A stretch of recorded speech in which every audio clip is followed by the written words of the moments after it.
ठीक है, चलो नेक्स्ट अपन बात करते हैं। ये एक सेकंड रुक जाओ। इफेक्टिव नंबर ऑफ एटम्स, या जेड सीधे लिख रहा हूं मैं, जेड क्या होता है इसमें, 1 होता है। सो ये पूरी कहानी हम लास्ट क्लास में देख चुके थे। कोई ऐसा जिसको इसमें समस्या है तो बता दो। क्लोज पैकिंग इन 3 डायमेंशन में किसी को समस्या है तो मुझे बता दो कि भैया ये चीज हमको समझ नहीं आई, ये जादू हो गया। कोई ऐसा जिसको क्लोज पैकिंग इन 3 डायमेंशन में समस्या है इस वाले केस में, स्क्वायर क्लोज पैकिंग में।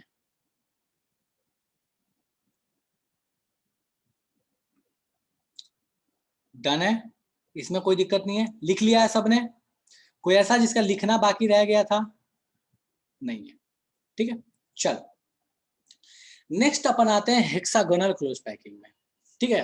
हेक्सागोनल सॉरी, नेक्स्ट आते हैं अपन 3D में ही जो दूसरे पैकिंग है, that is cubical close packing and hexagonal close packing. उन दोनों पे आते हैं, वो दोनों कैसे होते हैं वही दोनों थोड़े समझने पड़ेंगे, थोड़े उनको समझने में मेहनत करनी पड़ेगी, ठीक है। चलो तो शुरू करते हैं। पहले हम क्या करेंगे कि 2 लेयर को अरेंज करेंगे, लेकिन 2 लेयर को कैसे अरेंज करेंगे, तो 2 लेयर को हम हेक्सागोनल फॉर्म में अरेंज करेंगे। जो 2D में हेक्सागोनल होता था बिल्कुल वैसे अरेंज करेंगे, ठीक है। स्क्वायर में नहीं अरेंज करेंगे, हेक्सागोनल में अरेंज करेंगे। चलो हेक्सागोनल में अरेंज करते हैं 2 लेयर्स को, ठीक है। सो ये अपने पास कहानी है, 2 लेयर्स को हेक्सागोनल में अरेंज कर रहा है। अब ये देख के समझ नहीं आ रहा है ऐसे क्या कहानी है। सो मैं इसको बना के बता रहा हूं, उसको समझने का प्रयास करना वो कहानी कैसी है, ठीक है। 2 लेयर बस लगा रहे हैं हेक्सागोनल वाले, बस 2 लेयर। हेक्सागोनल एक में पता हमको कि कैसे लगाते हैं, ठीक है। सो देखो मैं यहां बना रहा हूं, किसी को समस्या लगे तो मुझे बोलना। सो देखो hexagonal is kind of this thing,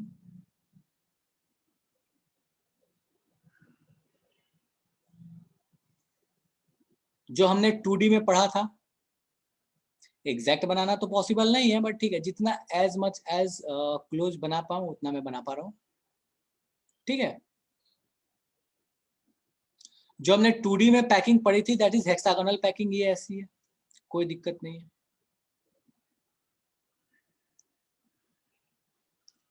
ठीक है। इसमें हम हेक्सागन बना लिया करते थे, हम बोलते थे भैया हेक्सागोनल पैकिंग है, तो कहीं एक जगह हेक्सागन बना के हम चेक कर लेते हैं कि हेक्सागोनल है कि नहीं है। हेक्सागोनल है, कोई दिक्कत नहीं है। अब हमको 3D में बनाना है, तो हम क्या करेंगे, तो देखो ये जो हेक्सागोनल पैकिंग है ये फर्स्ट लेयर है, हम इसके ऊपर सेकेंड लेयर रखेंगे। लेकिन ध्यान देना कि सेकेंड लेयर कैसे रख रहे हैं। सो सेकेंड लेयर रखेंगे कुछ इस तरीके से, मैं इसको थोड़ा जूम कर रहा हूं, मैं इसको थोड़ा जूम कर रहा हूं, ठीक है। और मैं इसमें कुछ पोजीशंस दे रहा हूँ, जैसे मान लो कि ये एक रूम है, लास्ट क्लास में बात की थी कि एक रूम है, एक रूम में नीचे में फुटबॉल्स अरेंज किए गए। तो ये समझ लो बिल्कुल एक रूम है, उस रूम में पूरा तरीके से ये क्या किया गया है, अरेंज फुटबॉल कर दिया गया रूम में। चारों तरफ से ये बाउंड्री है, मान लो ये बाउंड्री एक तरीके से बना दिया गया, काइंड ऑफ कि यहाँ पे वैसे बाउंड्री है, ये सब बाउंड्री है, यहाँ से घिरा हुआ है, ठीक है। सो ये ध्यान रखना, ठीक है। चलो अब मान लो कि इसके ऊपर मुझे बॉल्स अरेंज करने हैं, और भी इसके ऊपर मैं सेकेंड लेयर लगाना चाहता हूँ, और मैंने बॉल्स लाए, और मैं बॉल्स ला के मैं रख नहीं रहा जाके सब जगह पे, मैंने लाया और उसको लाके फेंक दिया। मैंने 20-25 बॉल लाया और बॉल लाके फेंक दिया।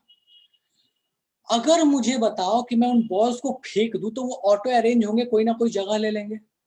मुझे ये बताओ कि वो जगह कौन सा लेंगे, किन जगहों के लेने के चांसेस ज्यादा हैं। सो मैं जगह का कुछ पोजीशंस बता रहा हूँ, उन पोजीशंस में से बताना कि किन जगहों पे आने के उनके चांसेस ज्यादा हैं। So it's like A B C D. C is क्या, इन दोनों के तीनों के बीच में, जो तीनों के बीच में जो गैप टाइप की जो चीज है ना, बॉल्स 3 अरेंज किए, तो जो गैप टाइप की चीज है दैट इज सी पोजीशन, ठीक है। C D E F G H I J K L M.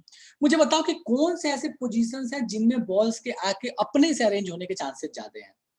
A B G D F J ये ज्यादा है, या फिर सी एच आई, इनमें ज्यादा है चांसेस। हाँ अनुष्का बिल्कुल सही है। सी एच आई जो बीच में जो जो जो ऐसे खाली वाले जगह हैं जिसमें ऐसे गड्ढे टाइप की चीजें हैं, उन जगहों पे बॉल्स अपने आप से आके अरेंज होंगे। ये हमको तो समझ में आ रहा है कि उनमें आके अरेंज होंगे, ठीक है। सो हम जो इसके ऊपर लेयर बनाने वाले हैं, जो इसके ऊपर हम बॉल्स रखेंगे, वो बिल्कुल उन्हीं पोजीशंस पे रखेंगे जिन पोजीशंस पे वो अपने आप आके अरेंज होते हैं। हम उन पोजीशंस पे नहीं रखेंगे जहां जबरदस्ती रखना पड़ा, जैसे कि स्क्वायर में रखे थे। एक्चुअल में वो रहना नहीं चाहते थे, तुम छोड़ दोगे तो बीच में आ जाएगा, ठीक है। अब पैक हो गया तो बात अलग है कि बीच में नहीं आएगा, लेकिन अगर अपने से छोड़ देते तो भैया वो बीच में जाके घुसता। तो हम क्या करेंगे कि इसके ऊपर अरेंजमेंट करेंगे बॉल्स की, और उन जगहों पे करेंगे जहां पे ये अपने आप आके अरेंज होने के चांसेस ज्यादा हैं। सो मैं इसके ऊपर बॉल्स रख रहा हूँ, एक सेकंड लेयर बना रहा हूँ, और मुझे बताना कि किसी को इस सेकंड लेयर में तकलीफ हो तो लगे कि नहीं यार हमको तो तकलीफ है, मतलब ये सेकंड लेयर हमारे तो पल ए भाई तू कहाँ है, गायब हो गया, चल गायब हो तो हो जा, ठीक है चलो। तो इसकी कहानी कुछ इस तरीके से अपन अरेंज कर रहे हैं। तो मैं सेकंड बॉल्स को यहाँ अरेंज कर रहा हूँ, और किसी को भी तकलीफ लगे तो मुझे बताना कि भैया नहीं है यहाँ, तो हमको लगता है कि नहीं यहाँ अरेंज नहीं होना चाहिए एकदम। ये देखो ये जो खाली जगह है ना, इन खाली जगहों के ऊपर मैं अरेंज कर रहा हूँ काइंड ऑफ, ठीक है। और नीचे वाला बना ही देता हूँ ताकि इसके ऊपर भी थोड़ा सा अरेंजमेंट अपन कर पाए।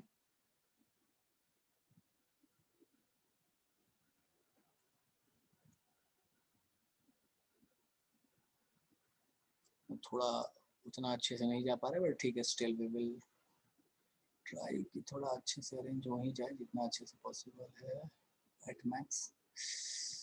चलो ठीक है। सो हमने क्या किया कि जो नीचे वाले जगहों में जो गड्ढा था, उन गड्ढों के ऊपर हमने क्या कर दिया, इसको भर दिया, ठीक है। सो ये अरेंजमेंट कर दिया। अब एक बात बताओ कि क्या नीचे वाले का पैटर्न और ऊपर वाले का पैटर्न सेम है? पैटर्न का मतलब है कि जहां पे जिस जगह पे नीचे में बॉल है उसी जगह पे ऊपर में बॉल है, ऐसा तो नहीं है। दोनों पैटर्न क्या है, अलग अलग है। सो हम ये तो कह सकते हैं कि यहाँ जो हमने बनाया है, अगर नीचे वाला ए था तो ऊपर वाला बी था। ये A B is like this one, ठीक है। तो मैं ऐसे रेड और ग्रीन से लिख लेता हूँ, नीचे वाला ए है ऊपर वाला बी। अब 2D है तो हमको ऐसे ही लिखना पड़ेगा कि नीचे वाला ए तो ऊपर वाला बी, और दोनों अलग अलग पैटर्न है, एग्जैक्टली सेम पैटर्न नहीं है। सो दो तो हमने बना लिए, दो लेयर बना लिए हेक्सागन के। हेक्सागोनल जो 2D में बनाते थे उसको दो जगह कॉपी कर लिया, दो बना लिए, लेकिन दोनों लेयर्स अलग अलग हैं, दोनों सेम नहीं है। अब इसके ऊपर रखना है थर्ड लेयर, लेकिन उसको रखने से पहले कुछ चीजें जो हमको जाननी पड़ेंगी। देखो एक बात बताओ कि क्या इसमें देखो कि कुछ जगह है जो खाली रह गए हैं। कौन सी जगह खाली है? अब इस देखो, मैं इसको मैं नोटिस करने के लिए बोल रहा हूँ। इन तीन बॉल्स को, इस तीनों को नोटिस करो, और इसके ऊपर वाला ग्रीन को नोटिस करो। तो देखोगे क्या कि ये तीनों बॉल और इस ग्रीन वाले के बीच में ये एक खाली जगह है, ये एक खाली जगह है। सो ये खाली जगह है जो वो कुछ इस तरीके का है, वो खाली जगह कि तीन नीचे में रेड है, ये तीन नीचे में रेड है, और ऊपर में एक क्या है, ग्रीन है। ऊपर में एक क्या है, ग्रीन है, ठीक है। तीन नीचे में और ऊपर में एक ग्रीन, और उन तीन सबके बीच में एक जगह खाली होगा थोड़ा सा, ठीक है, इन तीनों इन चारों के बीच में। सो वो जो खाली जगह होगा इस जगह पे, उसको हम बोलते हैं कि this is known as tetrahedral void. Tetrahedral void. Tetrahedral void क्या चीज हुआ? तीन नीचे में, एक समझ लो कि एक ट्रायंगल पे अरेंज कर दिया, एक ट्रायंगल के सेंटर है ये तीनों का, उस पे अरेंज कर दिया, और उनके बीचों बीच एक ऊपर में रख दिया। जो बीच में जो जगह बचा, that is tetrahedral void. Void का मतलब होता है खाली जगह, लिखेंगे अपन, बट समझ अभी फिलहाल समझ रहे हैं अपन, ठीक है। ये कहानी हो गई। अच्छा, क्या इसी तरह का खाली जगह है यहाँ पे? नहीं, एक और तरह का खाली जगह है। कौन सा? इस वाले जगह को नोटिस करो, इस वाले जगह को नोटिस करो, इस वाले जगह को नोटिस करो, इस वाले जगह को नोटिस करो। इन जगहों के बीच, इन जगहों पे अभी भी ऊपर में भी कोई नहीं आया है। सो ये जो सारे जगह, इस जगह को नोटिस करो, ठीक है। सो ये जो जगह है, अब इसको अगर नोटिस करोगे तो देखो इसकी कहानी कैसी है। तो इसकी कहानी कुछ ऐसी है, ध्यान दो बाबू। ये तीन नीचे में और तीन ऊपर में, लेकिन तीन नीचे तीन ऊपर, लेकिन दोनों का डायरेक्शन अलग। कैसे? देखो ये तीन ट्रायंगल नीचे में रेड वाले बना रहे हैं, और ये ऊपर में तीन ट्रायंगल ग्रीन वाले बना रहे हैं, और उनके बीच में एक जगह खाली है। सो इसकी कहानी कुछ इस तरीके की है, ठीक है। इसकी कहानी कुछ इस तरीके की है। ये तीन रेड वाले, ये तीन मान लो ग्रीन वाले हैं नीचे में, ठीक है, और इसके ऊपर में मान लो तीन रेड वाले बना दिया। सो काइंड ऑफ तीन रेड यहाँ, यहाँ और यहाँ। सो इसको बनाने के बाद जो ये बीच में जो जगह बचा, ये जो इसको बनाने के बाद जो ये बीच में जगह बचा, ये वाला जो जगह है, this is known as octahedral void. Octahedral void नाम है इसका, सीधे बस नाम ध्यान रखो, क्या कैसा स्ट्रक्चर में कौन सा वॉइड। तो this is octahedral void, octahedral void, ठीक है। सो दो तरह के वॉइड्स तो हमने देख लिए। कैसी कैसी वॉइड? एक में 3 नीचे, उसके ऊपर में जस्ट बीच में एक रख दिया, तो जो खाली जगह बच गया था इन सब के बीच में, दैट इज टेट्राहेड्रल वॉइड। नीचे में 3, ऊपर में 3, लेकिन डायरेक्शन अलग, एक में ऐसे ट्रायंगल का सेंटर, दूसरे में ऐसे ट्रायंगल का सेंटर, सो जो वॉइड बना that is known as octahedral void. ठीक है, और ये 2 लेयर हमने लगा दिया ए और बी। सो यहां तक में किसी को तकलीफ है तो बता दो कि 2 लेयर लगाते हैं अगर हम ए और बी हेक्सागोनल वाले में, तो वॉइड्स बनते हैं 2 तरीके के, टेट्राहेड्रल, ऑक्टाहेड्रल, और ये दोनों लेयर्स जो होते हैं वो अलग-अलग होते हैं, कोई दिक्कत नहीं है। ठीक है, अब जब इसके ऊपर थर्ड लेयर रखते हैं तो कहानी बदल जाती है। थर्ड लेयर हम 2 तरीके से रख सकते हैं। थर्ड लेयर हम कुछ इस तरीके से रख सकते हैं, ठीक है, ध्यान देना, थर्ड लेयर हम बिल्कुल वैसे रख सकते हैं जैसे ये ए था, बिल्कुल वैसे ही इसके ऊपर रख सकते थे। और एक और तरीका है कि बिल्कुल इस ना ए जैसा ना बी जैसा, बिल्कुल वो कोई तीसरा ही अलग ही टाइप का लेयर रख देते। वो तीसरा अलग टाइप का लेयर होता है कि ऑक्टाहेड्रल वॉइड के ऊपर रखते हैं। और अगर मैं इसमें टेट्राहेड्रल वॉइड के ऊपर ये रख दूं, यहाँ रख दूं, यहाँ रख दूं, तो अपने पास ये ए वाला ही स्ट्रक्चर वापस बन जाएगा। अब समझ में तो कुछ नहीं आया ये कहानी, कुछ भेजे में नहीं गया कि इसके ऊपर रख दिया तो क्या होगा, कैसा होगा, लेकिन अब व्हाइट तो समझ में आ गया 2 लेयर में, और इनका अरेंजमेंट कैसा है। ठीक है, सो इसके बारे में जो थियरी वाला पार्ट है, वो थियरी वाला पार्ट अभी मैं लिखवा दूंगा थोड़े देर में, लेकिन उससे पहले दीक्षा ने मुझे एक बहुत अच्छा वीडियो भेजा था। ठीक है, सो क्रेडिट गोज टू दीक्षा। अ, उसने मुझे एक बहुत अच्छा वीडियो भेजा है, उस वीडियो में बहुत अच्छे से ये अरेंजमेंट्स दिखाए गए हैं। ठीक है, 3D में अरेंजमेंट्स हैं। सो मैं उस वीडियो को शेयर कर रहा हूँ, मैक्सिमम कितना टेट्राहेड्रल ऑक्टाहेड्रल वॉइड होगा। ठीक है, दीक्षा जितने एटम्स होंगे उतना ऑक्टाहेड्रल और उसका डबल टेट्राहेड्रल। ठीक है, बट आएंगे उस पर भी बाद में। जो वीडियो भेजा था उस वीडियो को मैं एक बार दिखाता हूँ, उस वीडियो को देखो, फील करने की कोशिश करो कि ये अरेंजमेंट 1D 2D और 3D वाला जो बताया वो कैसा होगा।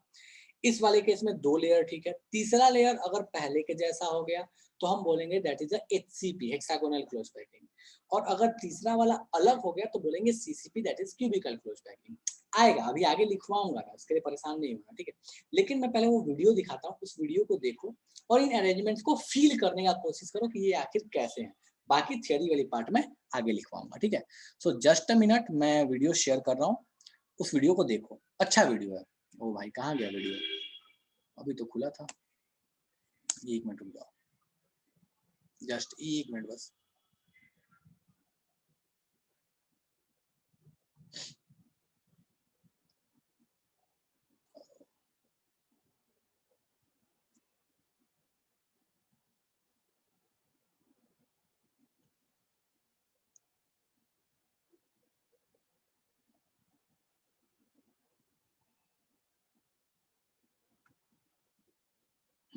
ठीक है, सो मैं स्क्रीन शेयर कर रहा हूँ और फटाफट से इस वीडियो को ध्यान से देखो कि ये वीडियो कैसा है, ये क्या कहना चाहता है। ठीक है, चलो,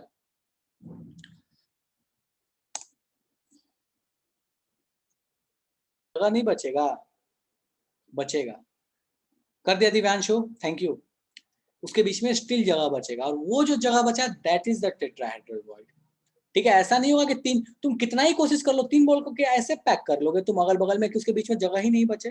3 बॉल कभी पैक होगा, 3 सर्कल, 2 सर्कल, 2 ही सर्कल, 3 सर्कल, कुछ भी करो, 4 सर्कल, 4 बॉल कभी नहीं होगा, जगह थोड़ा रहेगा क्योंकि वो सर्कल है, थोड़ा जगह रहेगा ना, दैट इज टेट्राहेड्रल वॉइड।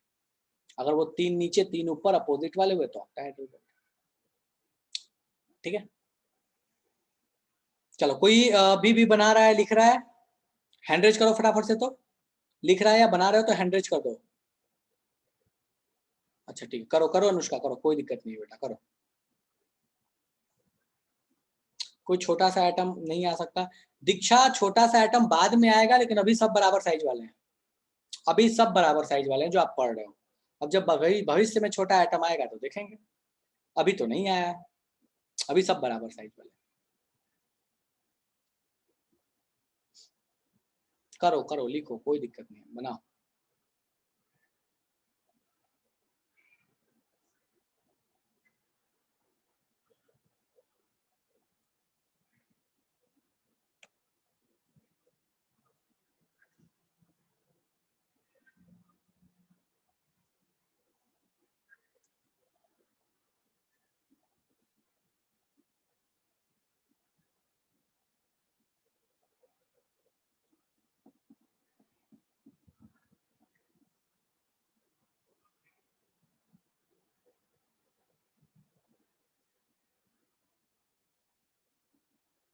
बना लेना तो मुझे लिख लेना, तो मुझे मैसेज कर देना, शुभम और अनुष्का, फिर अपन आगे बढ़ेंगे वॉइड्स की तरफ।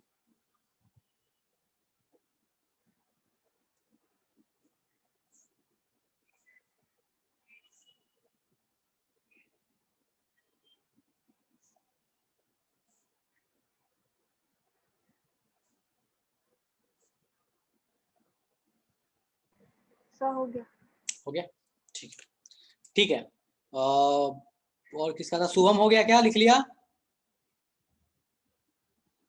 यस सर हो गया। ठीक है। सो ये अपने पास कहानी हो गई एचसीपी और सीसीपी की कि भैया एचसीपी और सीसीपी होता क्या है। कुछ नहीं, बस इन पॉइंट्स को ध्यान रखना है, यही पॉइंट्स ध्यान रखना है। बाकी अगर ऐसा लगे कि यार फील नहीं आई तो कोई दिक्कत नहीं है, कोई फील की बहुत खास जरूरत नहीं, बट इनको ध्यान रखना है, इन पॉइंट्स को।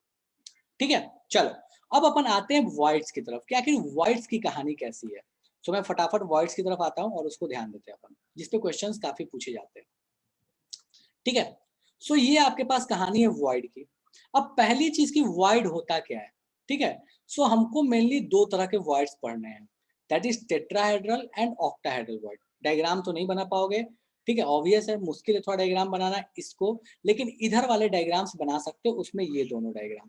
सो ठीक है, पहले लिखवाता हूँ। तो वॉइड का मतलब होता है वैकेंट स्पेस। कहीं भी अगर वैकेंट स्पेस है, कहीं भी अगर वैकेंट स्पेस है, ठीक है, सो हम बोलते हैं कि वहां पे क्या है, वाइड है, खाली है। हम ऐसे ही बोलते हैं हमारी जिंदगी में वाइड है, खाली जगह है, वैकेंट स्पेस है। ठीक है, अब जब हम बात करते हैं एचसीपी और सीसीपी की, तो दो तरह के वॉइड्स अपने को सिलेबस में पढ़ने हैं, that is tetrahedral and octahedral voids. ठीक है, तो वैकेंट स्पेस है। टाइप्स ऑफ वॉइड यहां मैं लिख रहा हूं, टाइप्स ऑफ वॉइड्स। ठीक है, दो तरीके के पढ़ने हैं, पहला that is tetrahedral, tetrahedral, and second one that is octahedral, octahedral। ठीक है, अब इन दोनों के बारे में थोड़ी सी चर्चा करते हैं। देखो टेट्राहेड्रल ऑक्टाहेड्रल का स्ट्रक्चर तो पता है, तीन बॉल्स रखे, उसके ऊपर में बीच में रख दिया तो वो टेट्राहेड्रल हो गया। तीन बॉल्स रखे लेकिन बीच में नहीं रखा, उनके बीच में इधर साइड में जो जगह थी इन पे तीन बॉल्स रखे, जो बीच में बच गया जगह, दैट इज ऑक्टाहेड्रल वॉइड। अब इनके बारे में थोड़ा पॉइंट समझते हैं, इन दोनों में डिफरेंसेस क्या क्या है। सो सबसे पहला जो डिफरेंस है, ठीक है, ये स्मॉलर साइज में होता है। ये भाई साहब जो होते हैं वो लार्जर होते हैं, ये बड़ा साइज का होता है, ये छोटे साइज का होता है। ठीक है, सेकेंड चीज इन दोनों के बीच का जो डिफरेंस है, ठीक है, टेट्राहेड्रल वॉइड्स में कितने एटम्स पार्टिसिपेट कर रहे हैं बनाने के लिए। सो इसके लिए जिम्मेदार 4 एटम हैं, लेकिन ऑक्टाहेड्रल में कितने हैं, तो 3 नीचे और 3 ऊपर, मतलब 6 एटम्स जिम्मेदार है बनाने के लिए। ठीक है, सो ये कितने से घिर के बनता है, ठीक है, तो surrounded by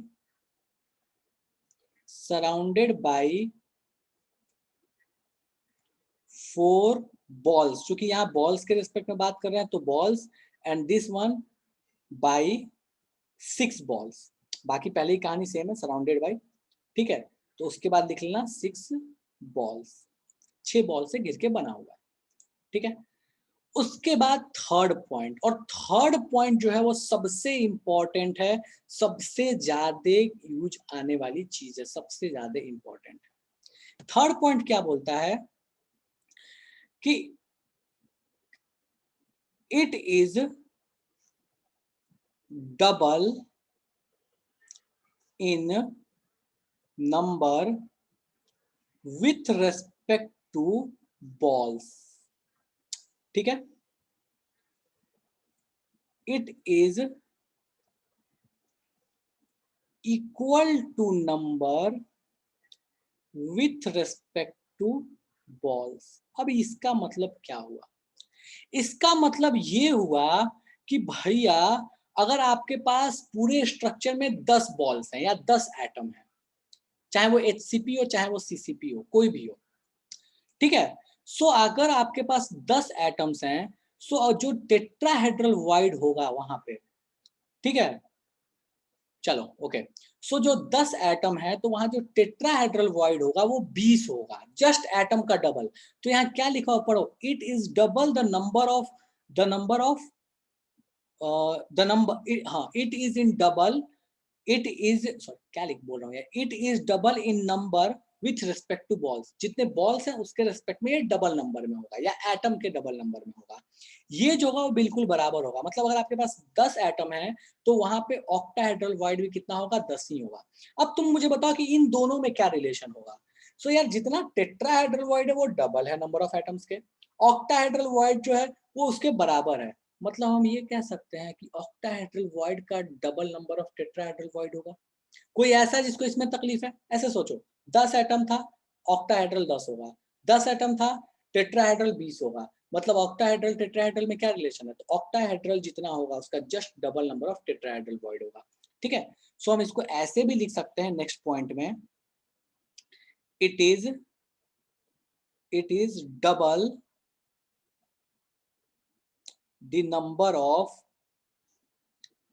of octahedral void. इसका जो नंबर होगा वो जस्ट डबल होगा ऑक्टाहेड्रल वॉइड से, और इसको बोल सकते हैं कि it is half the number of tetrahedral void, half the number of tetrahedral void. जितना भी टेट्राहेड्रल वॉइड होगा उसका आधा नंबर में ये होगा, और ये क्या होगा उसका डबल में होगा। अगर किसी ने बोल दिया कि स्ट्रक्चर में 4 टेट्राहेड्रल वॉइड है तो तुम बोलोगे कि अच्छा ऑक्टाहेड्रल उसमें कितना होगा, 2 होगा। किसी ने बोला किसी स्ट्रक्चर में अपने पास 4 ऑक्टाहेड्रल है तो टेट्राहेड्रल कितना होगा, 8 होगा। ठीक है, सो इसी चीज को हम ऐसे भी लिखते हैं, इसी चीज को ऐसे भी लिखा जाता है कि this will be 2n and this will be n। अगर ये n है तो ये क्या है, कितना रहेगा, 2n रहेगा। सिंपल कहानी, अगर ये n है तो ये जस्ट क्या रहेगा, 2n रहेगा, बाकी और कुछ भी नहीं है। नेक्स्ट थिंग है कि ये जितनी प्रॉपर्टीज हमने पढ़ी है ये दोनों में एप्लीकेबल है, चाहे HCP हो चाहे CCP हो। ठीक है, सो इससे फर्क नहीं पड़ता, all these properties are applicable in HCP and CCP। तो मैं यहाँ लिख रहा हूँ applicable for both, applicable for HCP slash CCP and HCP and CCP। ये पूरे नियम HCP और CCP दोनों पे लागू हैं। ठीक है, तो ये सिमिलर यहाँ से कॉपी पेस्ट कर लेना। जो भी कहानी है नंबर ऑफ वॉइड से या सराउंडिंग से या छोटा बड़ा साइज से, ये दोनों में वैलिड है। एंड द लास्ट पॉइंट, ठीक है, वो उसको लिख लेते हैं जो बहुत काम का नहीं है बट कभी कभी यूज आ जाता है। ठीक है, सो लास्ट पॉइंट अपने पास ये है कि नॉर्मली केटायंस जो होते हैं वो वॉइड्स में जाके बैठते हैं। नॉर्मली केटायंस चाहे वो ऑक्टाहेड्रल हो या टेट्राहेड्रल हो, नॉर्मली केटायंस वॉइड्स में बैठते हैं। ठीक है, अगर आयनिक सॉलिड है तो, अगर केटायन का साइज बड़ा है तो ऑक्टाहेड्रल में, केटायन का साइज छोटा है तो टेट्राहेड्रल में। ठीक है, तो इसमें हम लिख सकते हैं स्मॉलर केटायन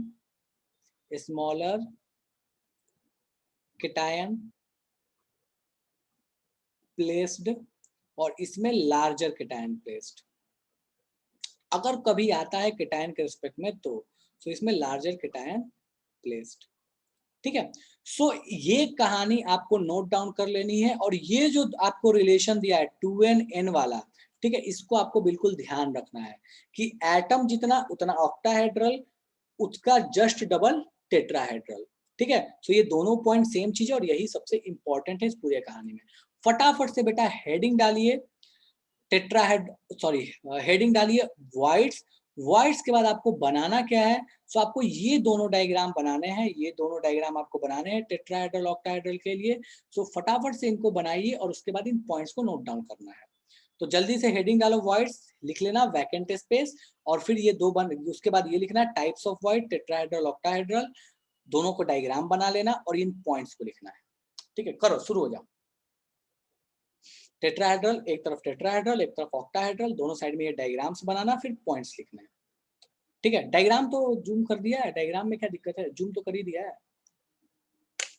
डायग्राम बनाओ, बस ये वाला डायग्राम जो लेफ्ट में बना है, राइट वाला नहीं, लेफ्ट में जो बना है बस, जिसको सर्कल किया है मैंने, और उसके बाद मैं नीचे करूंगा तो पॉइंट्स लिखना।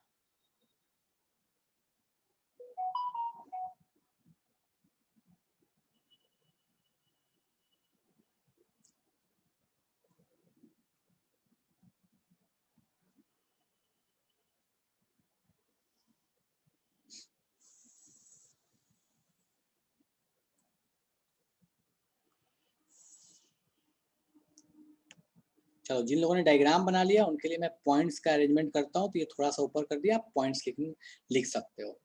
ठीक है, तो टेट्राहेड्रल ऑक्टाहेड्रल दोनों साइड लाइन बना लेना, बीच में लाइनिंग दे देना, मैं यहाँ लाइन दे रहा हूँ ताकि दिक्कत ना हो। ठीक है, ऐसे लाइन दे देना और दोनों साइड में फटाफट से लिखो इन दोनों के बीच का डिफरेंस एंड सिमिलरिटीज।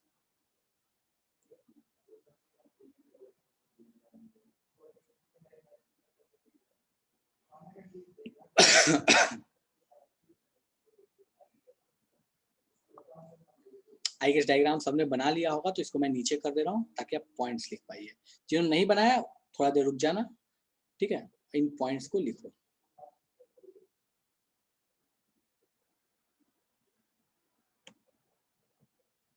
और कोई भी पॉइंट नहीं समझ में आया तो पूछ लेना, कोई भी पॉइंट लग रहा हो कि नहीं समझ में आ रहा है पूछ लेना।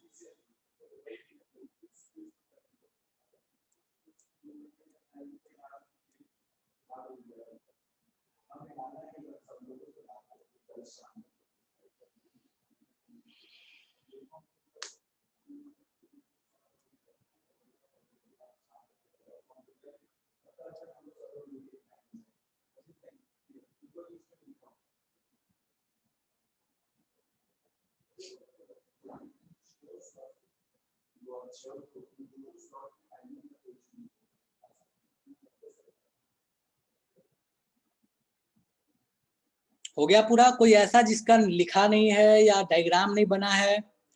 कोई ऐसा है जिसका भी बाकी है? लिखना जरूरी है बाबू, साथ में। चल लिखो लिखो लिखो अंशु, लिखो, कोई दिक्कत नहीं है, लिखो लिखो दीक्षा, लिखो।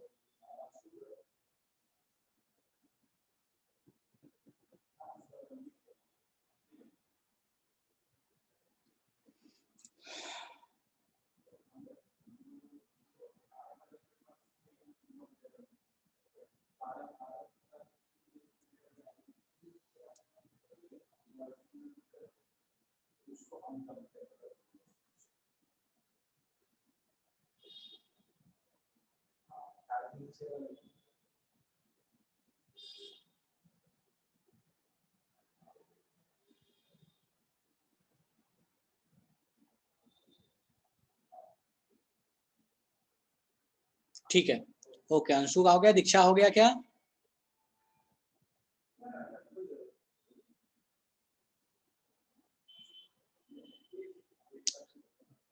लिख लो दीक्षा, लिख लो बेटा, कोई दिक्कत नहीं, लिख लो आराम से लिखो, कोई जल्दी नहीं है।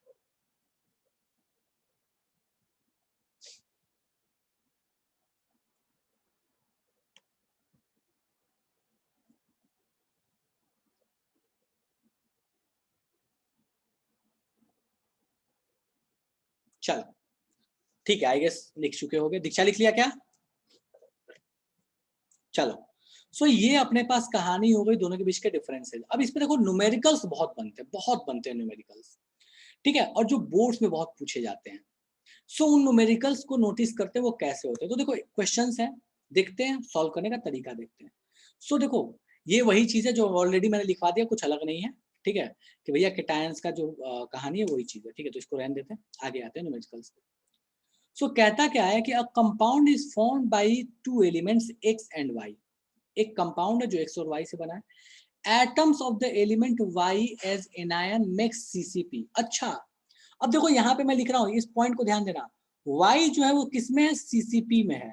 मतलब जो बॉल्स हैं वो कौन है? y है। बॉल्स कौन है? y है, क्योंकि y को बोल दिया CCP में है, तो बॉल्स कौन हो गया? y, ठीक है। उसके बाद those of the element x, जो x है वो ऑक्युपाई करता है ऑक्टाहेड्रल वॉइड। अच्छा, x जो है वो ऑक्टाहेड्रल वॉइड में है, x जो है वो ऑक्टाहेड्रल वॉइड में OV में है, ठीक है। बोलता क्या कि बताओ फॉर्मूला क्या होगा, क्या होगा फॉर्मूला किस उस कंपाउंड का। तो मुझे एक बात बता, मैंने मान लिया कि चलो फॉर्मूला कुछ रहा होगा, x केटायन है चूंकि तो पहले लिखेंगे x के नीचे a और y के नीचे b, और हमको देखना है कि अगर a कितना होगा तो b कितना होगा। मुझे एक बात बताओ, y जो है वो CCP में है, x जो है वो ऑक्टाहेड्रल वॉइड में है। अच्छा, दोनों में एक CCP में और एक ऑक्टाहेड्रल वॉइड में है।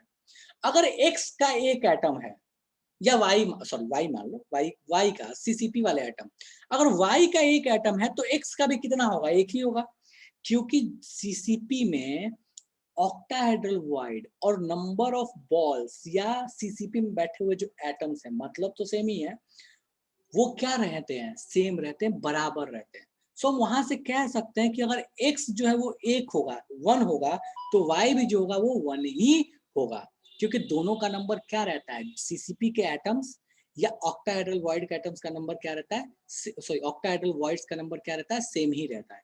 सो हम कह सकते हैं कि इस केस में चूंकि ऑक्टाहेड्रल वॉइड और सीसीपी के एटम सेम रहते हैं, नंबर सेम रहता है, सो हम बोल सकते हैं कि भैया इस केस में जो फॉर्मूला होगा वो फॉर्मूला x1 y1 होगा। क्यों होगा, तो मैं यहाँ लिख रहा हूँ कि सीसीपी के एटम का रेशियो वर्सेस ऑक्टाहेड्रल वॉइड के एटम का रेशियो या octahedral void versus tetrahedral void, इनका जो रेशियो है वो कितना होता है। सो ये अगर 1 हुआ तो ये भी 1 होगा, लेकिन ये कितना होगा, 2 होगा। सो इस रेशियो को ध्यान रखोगे तो जिंदगी में कभी कोई तकलीफ नहीं होगी। सो आपको कुछ नहीं करना, इसको 1 रखो, इसको 1 पता है, ये 2 पता है, काम खत्म, बस रेशियो ध्यान रखो। अगर इसमें कोई खुराफात करेगा तो उसके अकॉर्डिंग हम कर सकते हैं। कोई ऐसा जिसको ये समझ नहीं आया, जिससे को ये जादू हो गया, जिसको लगता है कि भैया ये बहुत टफ क्वेश्चन था, तो फटाक से हैंड रेज करो या मैसेज करो। मैं 4 बार बताऊंगा लेकिन खोपड़े में जाना चाहिए, पॉइंट ये। कोई ऐसा जिसको ये समझ नहीं आया, जादू हो गया, क्योंकि ये लेवल अब बढ़ेगा, ये आसान सा क्वेश्चन था। डन है, ठीक है। तो आंसर इसका क्या हो जाएगा, x1 y1 या xy भी बोलोगे तो चलेगा। फटाफट से इसको छापो, और आपको ये चीज ध्यान रखना है, ये इंपॉर्टेंट है, न्यूमेरिकल सॉल्व करते हुए सीधे ध्यान रखो टेट्राहेड्रल, ऑक्टाहेड्रल और सीसीपी के कितने क्या रेशियो होता है, 1:1:2। छापो फटाफट से, अगला क्वेश्चन पे आएंगे।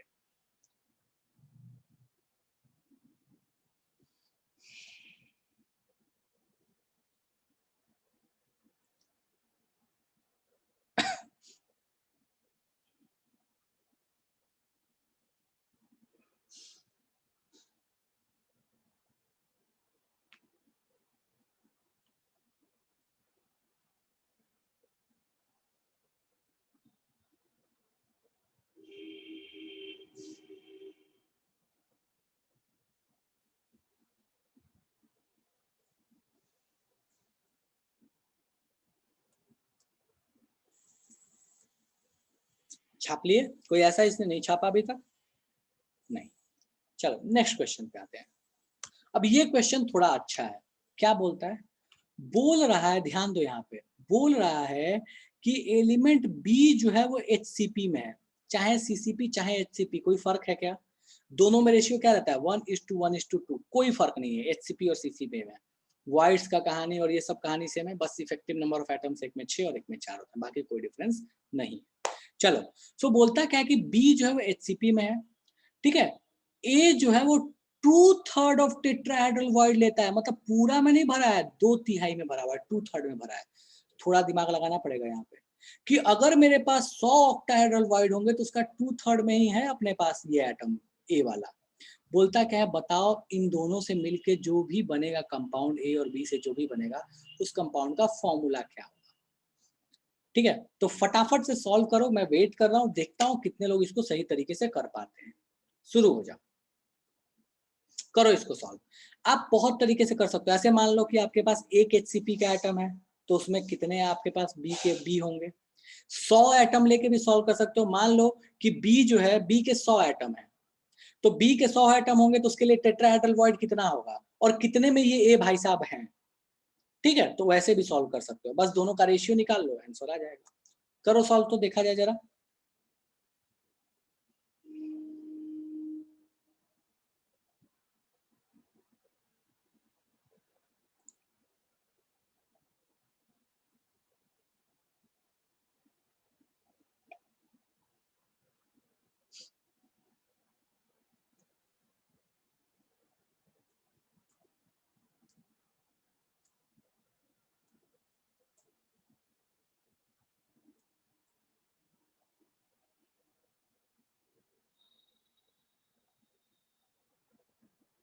दिव्यांशु गड़बड़ है बाबू, फिर से चेक करो,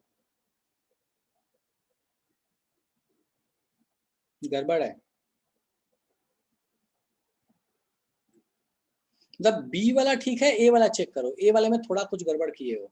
थोड़ा सा रेशियो वेशियो लेने में आई गेस कुछ कहीं गलती की हो।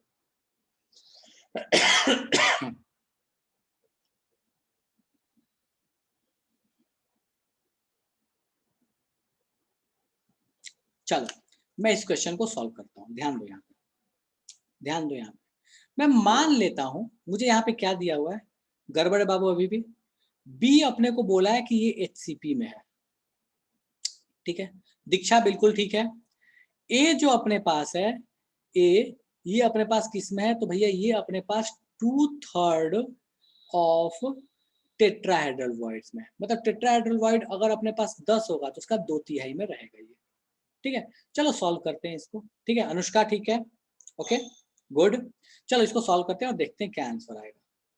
सो एज्यूम कर लेते हैं, मान लिया, एजम्पशन ले लिया, assume total number of atoms in HCP। HCP में टोटल नंबर ऑफ एटम्स कितने हैं, तो मान लो 100 है। बहुत तरीके हैं इसको सॉल्व करने के।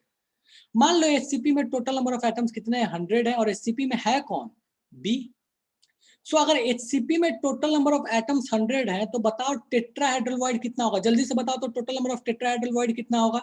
अगर मैं 100 एटम है तो total number of tetrahedral void कितना होगा, हम बोल सकते हैं 200। 200 अगर 100 एटम HCP में है तो टेट्राहेड्रल वॉइड कितना होगा, 200। अच्छा बोलता है कि 2/3 ही टेट्राहेड्रल वॉइड में B बैठा हुआ है, सॉरी A बैठा हुआ है, 2/3 में ही बैठा हुआ है।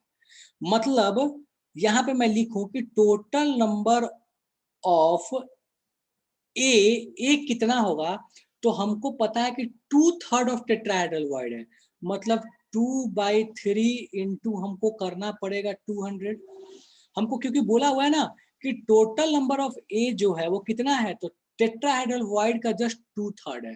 टेट्राहेड्रल वॉइड 200 है, तो ए के एटम कितने हो जाएंगे, तो 2/3 इंटू 200। बिल्कुल दिव्यांशु अब सही है। तो 2/3 इंटू 200 इसको सॉल्व करो, जो भी आ रहा हो, तो दैट इज ये आपके पास आ जाएगा 400/3। सो टोटल ए के एटम्स कितने आ गए, 400/3। अच्छा बी के एटम्स कितने होंगे, तो ये HCP में बैठा है, और HCP में जो बैठा है वो एटम्स कितने अपने पास, 100। तो हम बोल सकते हैं कि एक नंबर ऑफ एटम्स ऑफ ए, मैं यहां लिख रहा हूं नंबर ऑफ एटम्स ऑफ ए कितना अपने पास है, ठीक है। सो ए अपने पास है 400/3, ठीक है। और number of atoms of B जो अपने पास है वो अपने पास कितना है, 100, जो हमने मान के चला था, ठीक है। सो बस अब क्या करना है, ए और बी का रेशियो ले लो, फॉर्मूला आ जाएगा। सो फॉर्मूला क्या होगा भैया, सो फॉर्मूला क्या होता है, ए और बी का रेशियो सिंपल ले लो।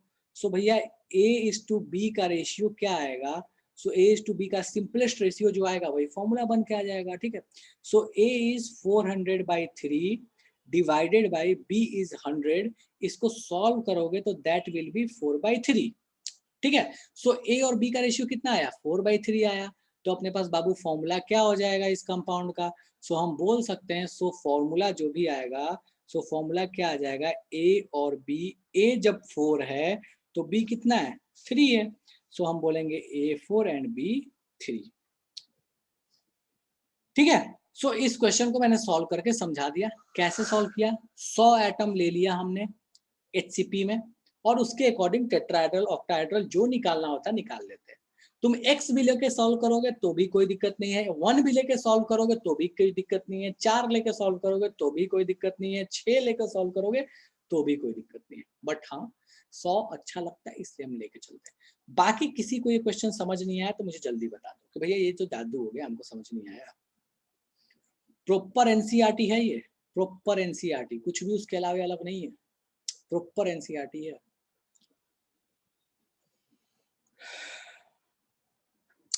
डन है।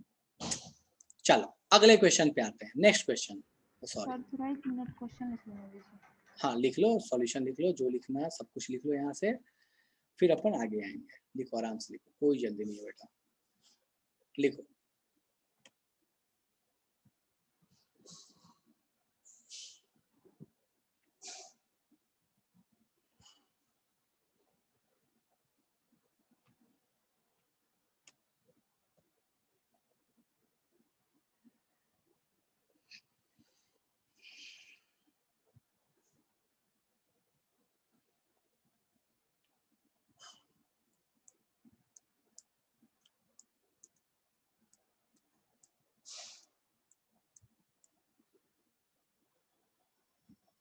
अनुष्का लिख के मैसेज करना मेरे को।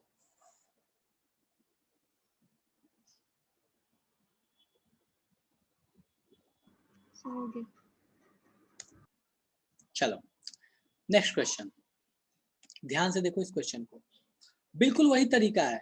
अब सोचो एक कंपाउंड है, ठीक है, जिसमें कि m और n एलिमेंट से मिलकर बना हुआ है। n जो है वो CCP में है, 100 ले लो कोई दिक्कत नहीं है। m जो है वो ऑक्युपाई करता है 1/3 ऑफ टेट्राहेड्रल वॉइड। बोलता है फॉर्मूला बताओ क्या होगा। अब इससे आसान क्वेश्चन क्या होगा, n जो है वो CCP में है, m जो है वो 1/3 ऑक्टाहेड्रल में है। फटाफट इसका फॉर्मूला, सॉरी टेट्राहेड्रल में, बताओ इसका फॉर्मूला क्या होगा। सॉल्व करो बाबू इसको जल्दी से।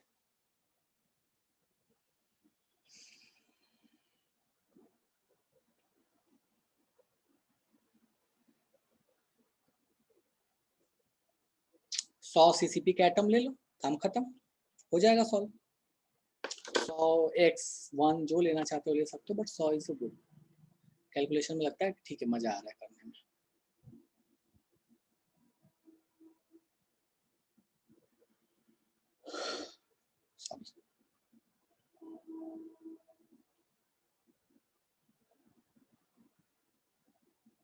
दिव्यांशु गलत है, अनुष्का सही है। दिव्यांशु गलत है, फिर से चेक करो।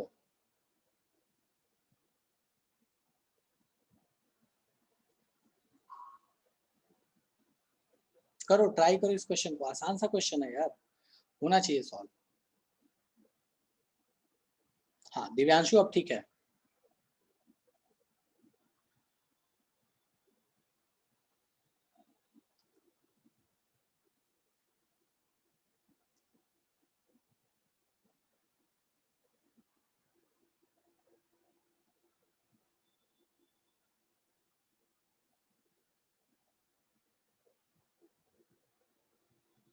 चलो ठीक है, सॉल्व करता हूं मैं।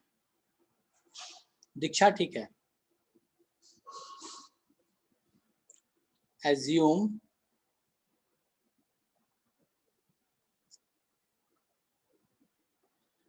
atoms in CCP 100, ठीक है। अगर CCP में एटम्स 100 हैं, ठीक है, तो total number of tetrahedral void कितना होगा, 200, ठीक है।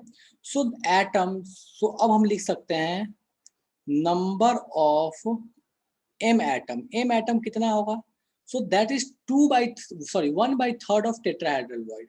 सो 1/3 ऑफ टेट्राहेड्रल वॉइड क्या होगा, तो 200 अपने पास टेट्राहेड्रल है, तो इसका 1/3 इंटू 200, ठीक है। सो ये कितना हो गया, 200/3 number of m atoms. Number of n atoms कितने होंगे, नंबर ऑफ n एटम्स कितने होंगे भैया, सो n एटम्स तो उतने ही होंगे जितने अपने पास CCP में है, क्योंकि बोला है कि n किस में है, CCP में है।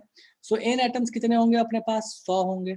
सो भैया अब क्या है, इसमें कुछ करना है, n अपने पास 100 है, m अपने पास 200/3 है, बस अब क्या करना है, m और n का रेशियो निकाल दो, काम खत्म, ठीक है। सो बस m/n का रेशियो निकालो, हो गया खेल खत्म। तो मैं यहाँ साइड में कर दे रहा हूँ,